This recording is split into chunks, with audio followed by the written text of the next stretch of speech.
Mes chers, assalamu alaikum wa rahmatullahi ta'ala wa barakatuh, wa jumu'atun mubarakah. Au moment où le monde vit une tension accrue entre ses différentes composantes, et dans le cadre de rapprochement entre les disciples des religions monothéistes, s'est tenue à Rabat, il y a 3 jours, une conférence internationale sous l'intitulé « La reconnaissance mutuelle à la lumière des relations interreligieuses ». Cette conférence a été organisée par le Centre Ta'aruf pour la recherche et la formation en matière de relations entre les religions, qui vient d'être lancé par la Rabita Mohammedia, les ulama al-Maghrib. Ont participé à cet événement plusieurs personnalités du monde diplomatique, religieux, académique et associatif, et dont des ambassadeurs, des prêtres, des rabbins, des chercheurs universitaires des États-Unis, de la Grande-Bretagne, de Belgique, d'Indonésie, de Jordanie, d'Afrique du Sud, de France, du Liban et bien sûr du Maroc. L'ambassadrice du Canada au Maroc, Nathalie Doubé, a invité dans son intervention à mettre l'accent sur les valeurs religieuses et culturelles communes pour jeter des ponts entre les disciples de toutes les religions et ainsi combattre la violence et l'extrémisme, considérant que la situation difficile du monde aujourd'hui nous oblige à créer une société pacifique qui nous permette de vivre ensemble. Asma Al-Mrabt, directrice du Centre des études féminines en islam, a précisé que les troubles que connaît le monde actuellement nécessitent qu'on trouve les points communs entre les membres de l'humanité et qu'on renforce le dialogue et le vivre ensemble pour ainsi faire face aux messages de violence que nourrissent les idéologies extrémistes. La première table ronde, sous l'intitulé de Sens du vivre ensemble et de la connaissance mutuelle dans les textes religieux, a vu défiler plusieurs religieux, juifs, chrétiens et musulmans, comme le rabbin Jackie Sebbar, directeur de l'école L'Oasis de la Paix à Casablanca, Monseigneur Vincent Landel, président de l'archevêché de Rabat, au nom de l'église catholique, le professeur Youssef Al-Kalam, enseignant à Dar al-Hadith Hassaniya,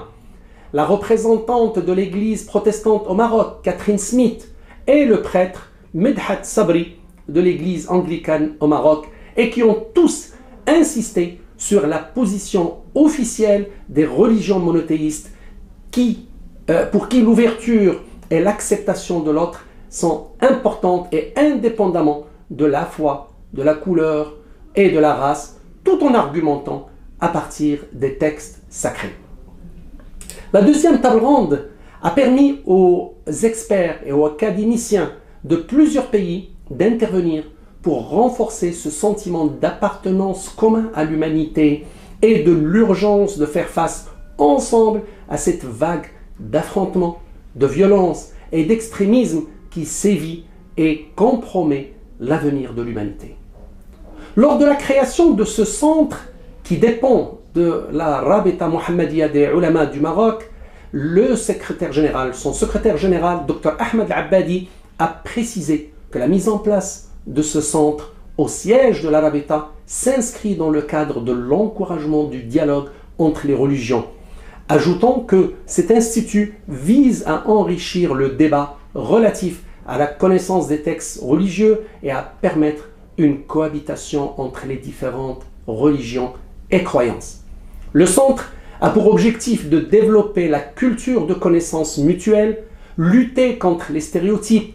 créer un laboratoire de connaissances et d'études du texte religieux et contribuer à l'édition de documentation autour de l'islam et des autres religions. Il proposera également des formations et intégrera le dialogue entre les religions au sein des programmes scolaires.